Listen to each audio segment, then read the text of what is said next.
Hi guys, and welcome back to Robbie's English Harmony video blog.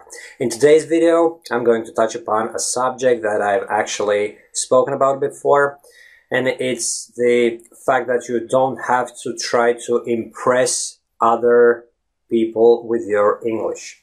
Typically, what happens is when you're having a conversation with someone, deep down inside, you're trying to show off your English skills. You're trying to show that person that your English is up to scratch, which is another idiomatic expression for you, which means up to standards, right? Basically, good enough. And more often than not, it backfires on you, which means you end up being in a worse situation than in the beginning, right? In a worse situation than you started with. And here's what happened to me a week ago or so. A kitchen fitter. A kitchen fitter is a person who fits kitchen furniture into the kitchen, obviously, right? And recently we had some renovation happening in the house, so we got rid of the old kitchen furniture, which had been there for, I would imagine, 30 odd years, ever since the house was built, right? So we bought a new kitchen, and the kitchen fitter came over to my house to do the work, and he stayed here for the whole day. And we got talking, and we had small breaks during which we had some coffee and all. And I started telling what I'm doing, right, with my life, and what I do for a living, and that I have this blog, English Harmony, and that I teach foreign English speakers how to speak in English fluently. And as the time went by, I kind of felt that my English actually got worse, because he was asking me random stuff, and we got talking about our dogs, because you see, I have a dog and he has a dog, and he was sharing me stories about his dog, and I was telling him how misbehaved my dog is, and that we can't keep him inside, and he has to be kept in an enclosure out in the back garden. And then over time, I started struggling with my English a little bit. And being the English fluency expert that I am, I immediately realized what I was doing. I was trying to live up to his expectation, right? I'm not saying that the expectation was actually there, right? But what I'm trying to say is that the moment I let him know what I do for a living, that I'm an English fluency expert, then, from that moment and on, there was this perceived expectation on his part, but it was all a projection of my mind. It wasn't real. I just thought that once he knows I'm an English fluency expert, right? I thought that once he knows that, I have to speak just perfectly. But as I've said on multiple occasions previously, the moment you're trying to speak perfectly, quite the opposite happens, and you start hesitating, you get stuck for words, and all that kind of thing starts happening. And obviously, I resorted to specific fluency management techniques, and you can read more about them here in this article, right? And I basically slowed my speech down, which is a very important aspect of it all. It's actually one of the biggest mistakes foreign English speakers do, right? They speak too fast. So that's the first thing, right? I slowed speech down, and when I was speaking, I was trying to pronounce words clearly, and that saved the day. Basically, I got the fluency back on track, and everything was fine. But I'm just telling you guys this story just to show you that at any stage, no matter at what English fluency level you're at, you have to be conscious of what goes on in your head.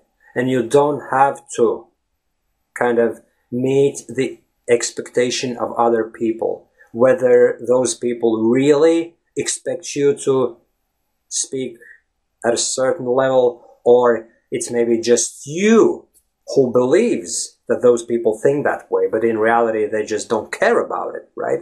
Most likely that kitchen fitter guy didn't even care about the way I spoke, and he might have actually totally missed those few hesitant moments that I had. And it's actually a phenomenon, it's a known phenomenon I've spoken about before on my blog, and here's the relevant article where you can read about the fact that foreigners don't always, well, not foreigners, native speakers don't always spot mistakes made by foreign English speakers as they speak, right? Because the whole verbal message is perceived as a whole, and if there's small imperfections, they tend to disappear, right? So what I'm saying is, whether that perceived expectation is real or not, you don't have to try to speak perfectly just because you think that the other person expects you to perform at a certain level, right? Obviously, it's not that easy. It's easier said than done, because there are various situations when you kind of feel pressured into performing at a certain level. For example, if there's a company meeting or something and you're attending the meeting and then you are asked to contribute with something, and at the moment you open your mouth, you kind of feel all those eyes on you, and you feel that everyone is expecting you to say something. So that expectation, just because someone is waiting on you to say something, it weighs greatly on your mind, and you start stressing out. And here you can read what happens when we stress out and why our English actually deteriorates and how you can counteract that.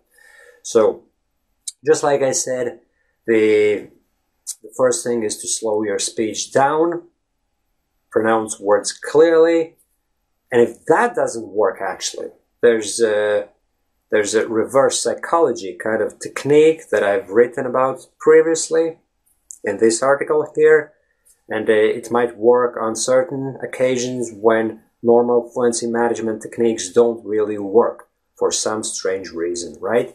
So as you can clearly see, guys, I've written about everything on my blog in the past, because, believe it or not, I've been in the business since 2007. So that's 8 years in the business, right? And as you can imagine, publishing blog posts on a weekly basis, 2-3 times a week, there's not a lot that I would have left out at this stage, right? I've covered pretty much every aspect of the fluency issues that there is, okay? But still, I'm coming up with new subjects and topics every week, and to tell you the truth, I have a list of them in my notepad, and the list is growing, so I'm not going to run out of issues to discuss for a good while, believe me, guys, alright? So, to conclude this video, let me repeat it once more.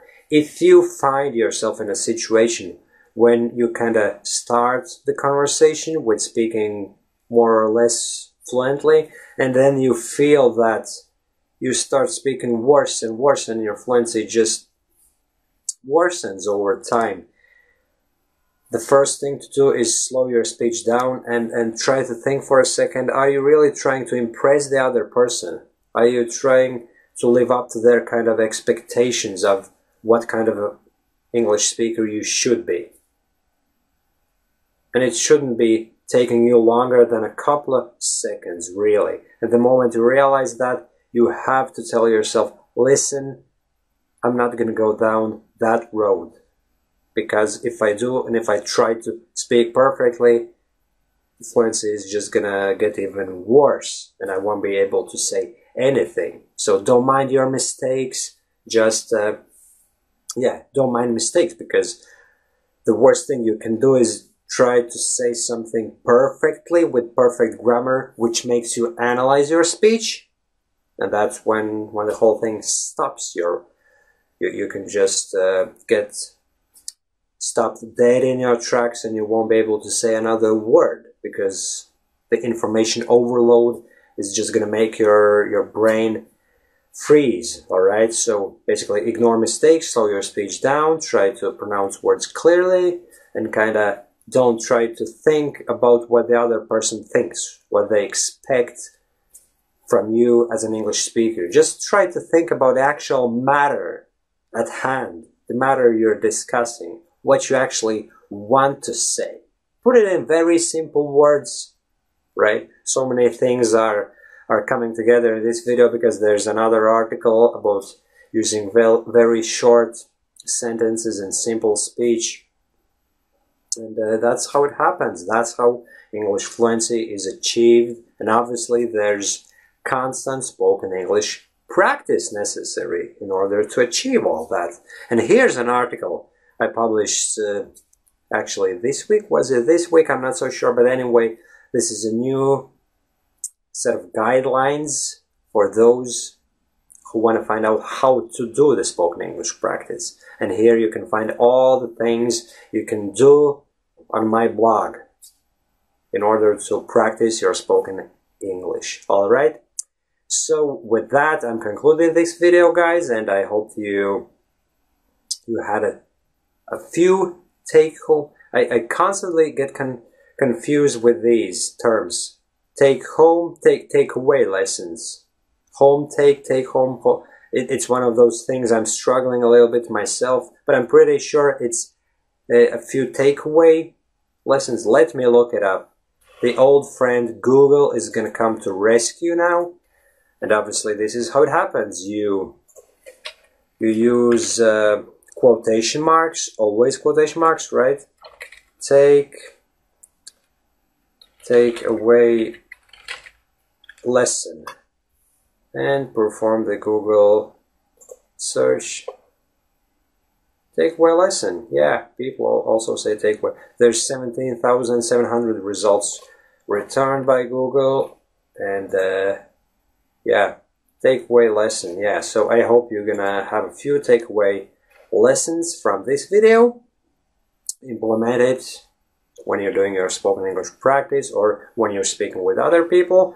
And yeah, if you have any questions, any comments, publish them in the comment section below. And talk to you soon, guys. Bye-bye.